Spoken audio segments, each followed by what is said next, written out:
This animation or tutorial is going to deal with adding a shadow and rendering out of After Effects so you can get your QuickTime file, your movie, to put on the server and turn in for your finished homework assignment. So I'm going to hit the spacebar so we can just kind of watch what's happening here. So I already have this file set up. I've got my background, I've got the midground, I've got the character with the walk cycle. I don't have a foreground in here, but you need that. And then I have gone ahead and added the shadow in here. So I'm going to just stop this, turn the shadow off, and show you how to do that again. So actually, I'm just going to go ahead and delete the shadow. It's quite easy to make one. First step is to duplicate your walk cycle. So I just use the shorthand command for that. Make sure that you select your walk cycle layer. You can either click on it in the composition, or if you have a foreground layer that's too big and it's not letting you kind of pick underneath the layers underneath, you can choose it down here in the panel. Not sure why I have a shape layer there. I'm going to delete that. So I am choosing my walk cycle. And then I'm just going to go ahead and hit Command D to duplicate that. So see, I have two of them here now in my timeline. The one that lives underneath the first one, I'm going to go ahead and change the name of it. So again, select layer, hit enter, and then I'm just going to type in shadow. And that way I can keep those two layers separate. So now we need to flip this in the Y axis. So I'm going to move my anchor point, because I would like to have it flip or mirror itself over the anchor point being down at the bottom of the file. So I'm going to go ahead and grab this pan behind anchor point tool, and I'm just going to simply grab that anchor point and move it down to the bottom. Then I'm going to click on my selection tool to make sure I deactivate that pan behind tool. In my timeline now, I'm going to click on my shadow layer, twirl down its properties, twirl down the transform properties. I'm looking for the scale property. I want to unlink these two properties. So this is the X and the Y, so vertical, horizontal. With this linked, it keeps the scale of things constrained. So if I change the size of this, it says proportionate no matter where I go. So I'm going to undo that. If I uncheck them, I can simply grab one and change it, just one of the, I'm changing this is the Y axis, I believe, but so like it's vertical properties I'm changing. I'm going to go ahead and undo that.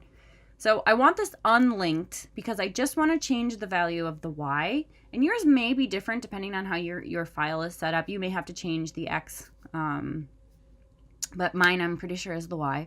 So I'm just going to go ahead and click in the second property here, and I'm going to arrow over and just add a negative right in front of that 100. So I'm scaling it negative 100 degrees in that one axis. So that's flipping it over for me. And it looks like the unicorn probably is showing up down here where I can't really see it. So I'm going to just grab that layer and scoot it up. There it is. So now you can see it. So I don't have a ton of room to see my shadow, but you can see that now that duplicated layer has been mirrored, and we can see it upside down there, which is exactly what I want. I'm going to hit the space bar so you can see that. So there's a second copy of this unicorn kind of running, and now it's giving the illusion of like a reflection. I'm going to stop that really quick. I'm going to create this as a shadow. So I'm going to lower the opacity. For shadows, I like to go about 33%. They don't need to have a ton. It doesn't need to be 100% opaque. And just do your best to line up the shadow where you think it looks okay with the character. The legs probably will not line up 100% just because this is a cheat. It's not 100%, realistic shadow. It's just a nice, fun trick to do. So go ahead and do that. I'm not really going to adjust mine. I'm just going to leave it there. So opacity. Next thing, I'm going to twirl up these properties because I think we're done with the properties on the shadow layer. But I'd like to come over to my effects and presets now, and I want to look for fill is the effect that will allow me to change the color of that. So I'm going to just type and search for fill, and I'm going to go ahead and grab the one that says fill. and I'm going to click and hold and release that on top of the shadow layer. And I can tell that it was selected because it had an extra bounding box around it. So it defaults to that red color. Again, I'm going to change that. And I think I talked about it in class. I prefer to do sort of a bluish sort of purple, like a violet, like a very dark violet color. I feel like that is a nice shade that kind of interacts with the colors behind it, so that it doesn't just look like a black shadow. It kind of has a little bit more depth to it. So you guys can choose whatever color you want, but that's the color I like to do. And then I don't want the shadow to be so harsh. Right now, it looks like the sun is right next to this character and that shadow is very, very sharp. So the closer your light source is to your object, the sharper the shadow is going to be, right? But the sun's really far away, so typically we get a softer shadow. And there's some clouds out, so there's probably some diffusion going on with that light. So I want to soften that shadow just a little bit. So I'm going to do that by adding a blur. So back into my effects and presets panel, I'm going to erase where I typed in fill. I'm going to type in the word blur and hit enter. And again, there's tons of blurs, and use whatever blur you like. However, some of these blurs are so powerful that they'll really slow your render time down, so you have to be kind of careful with them. The blurs that I like are just really simple, quick ones. So look for fast blur or Gaussian blur, whichever one. I'm just going to go ahead and grab the fast blur. If you really wanted to, you could just come up into the effects and type in fast blur, and then you'll see obsolete fast blur, and it's a legacy one, so it's an older one, but it still works. Let's go ahead and grab that. Again, click, drag, dump that onto your shadow layer. Then you'll see the blur will show up here in your effects controls panel. If you're not seeing this panel, it may be because you have your project panel visible. So it doesn't really look like it, but there are two different tabs up here, and you can switch back and forth. You can activate those effects controls, so you can see I have all those controls for my fill layer, and now I have the controls for my blur. I can click back and go into my project so that I can, click on these other objects that I've imported. So if you kind of are lost, it might just be because you need to kind of pay attention to which one you have activated. So make sure your effects control is open. And then in the blur, you want to just increase that blurriness a little bit. So I'm going to go to maybe like 20, 25. And I simply am just clicking and dragging on that value. You can click on it once and it will allow you to type in whatever you want. So if I put like 20 in there, I just did that myself. And then I saw one frame in here that I didn't like a lot. So let me go back that one. I don't like how that foot is crossing. So I am going to actually move that shadow. I'm just going to hold shift and scoot it down a little bit.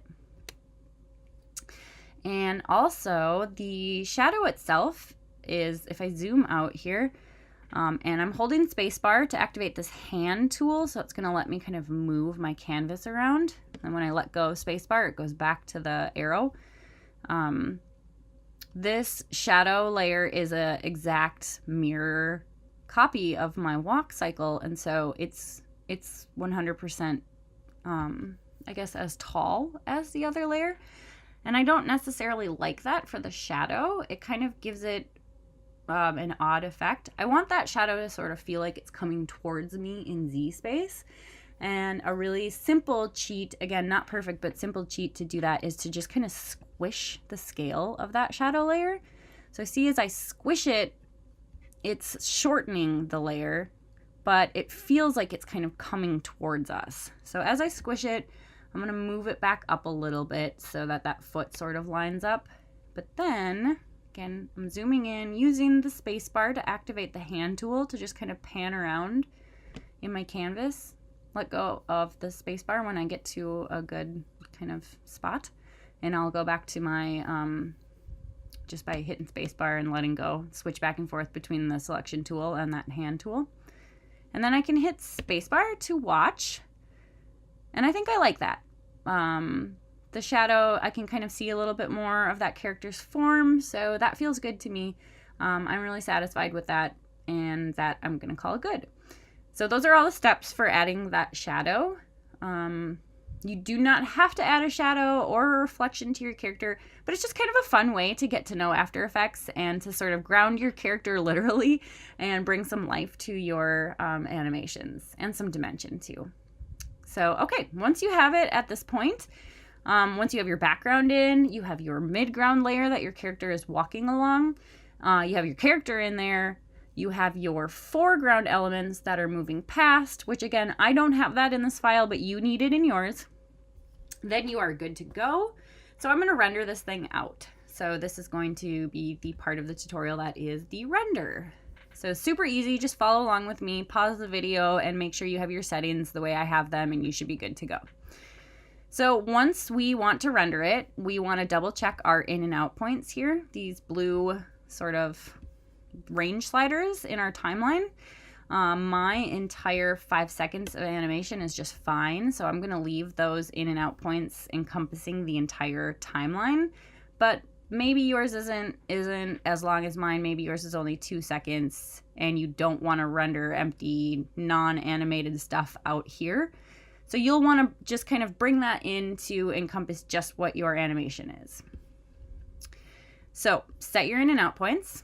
And then you're going to add it to the render queue. You're going to add this composition to the render queue. Mine's called Comp 1. Yours probably is too, unless you named it. If you named it something, it will say whatever you named it here. So we're going to add that composition to the render queue by going Composition, Add to Render Queue. So the render queue is going to pop up where our timeline is. You can see it looks like I've already rendered this out once before, so I have kind of a history of my renders here.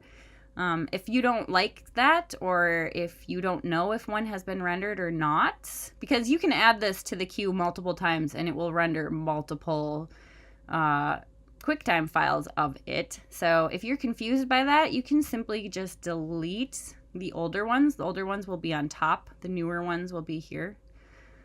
So I'm just going to click that first one and delete it, so it's a little bit more clear. So if you haven't ever rendered out of After Effects, yours should look something like this. So I'll just have this one comp queued up. So we want to change the render settings, the output module, and the output to. And you change these settings by just clicking on the little hyperlink next to them. So click on that word that says Best Settings. The only thing we're looking for in here is that we want the time span here to say work area only. And by default it should say that, but I'd like you guys to just click on those best settings and just double check that. So once you make sure that that says work area only, go ahead and click OK. You're done with that one. Then we're going to check our output module. Just click on that word. It should say lossless by default, and your output module settings will pop up. So we're looking at format. We want to make sure it's a QuickTime.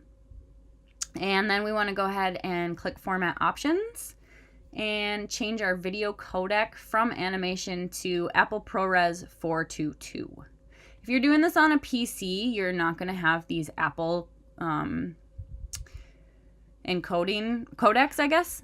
So that is a good question for if you're doing this on a PC. You can just do, I guess you could do uncompressed. That should be just fine. These files are small enough.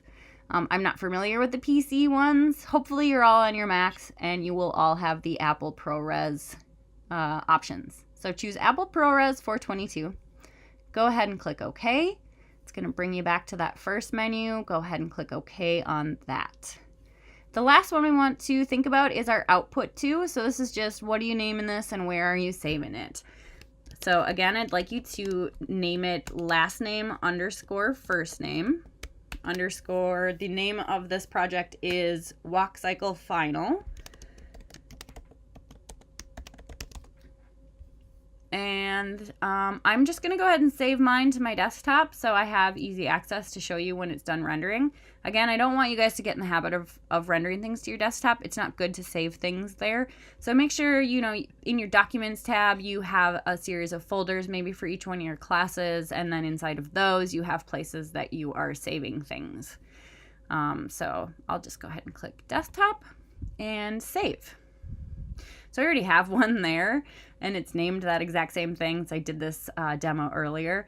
I'm just going to go ahead and hit cancel on that, because sometimes replacing these files causes some glitches and your files can kind of get corrupt.